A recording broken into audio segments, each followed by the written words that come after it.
So this video is quite close to home because this is a research paper that was looking at muscle strain. They looked at calf strain, which is what I did, and they looked at thigh strain.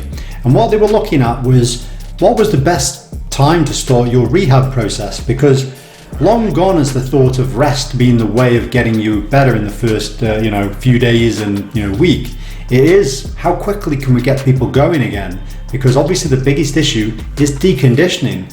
Obviously the more you decondition, the further it's going to be away from being back to full sport and full fitness, so therefore that's going to take longer. So obviously the key is getting as early onto stuff as possible, but how early is the right amount? Well, when I did my calf strain, my calf was dead to the world for 5 days. It had neurological inhibition, it wouldn't contract, but I was able to utilize the neuromuscular electrical stimulation unit to try and get that actually to work, which was great. I was contracting the muscle at day 2.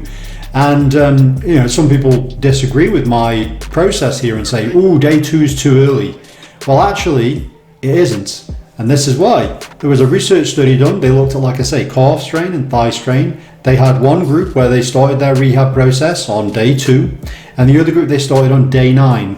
No one would have said day 9, oh my God, that's ridiculous. Day 9 is still fairly early in the grand scheme of rehab starting.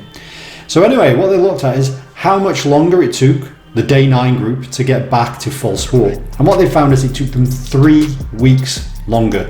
So 3 weeks longer by just delaying the rehab start by 7 days. This highlights getting the rehab going, getting things going correctly, obviously at the right level, is paramount to getting back to sport and recovery faster. And that's why with my calf strain, I was back to normal, like as in lifting normal weights with no pain, walking normally, could jump, could land, whatever you wanted me to do as my normal, I could do by week 4. Even though I created a medial gastroc head semi-rupture of the calf muscle, so pretty major injury. But it was all because I started to get the muscle contracting at day 2, instead of if I'd have delayed it to day 5, just think how much muscle I would have lost in that period of time. And that would have taken me weeks and weeks longer to get that back. And this research shows it may have even taken me 3 weeks longer.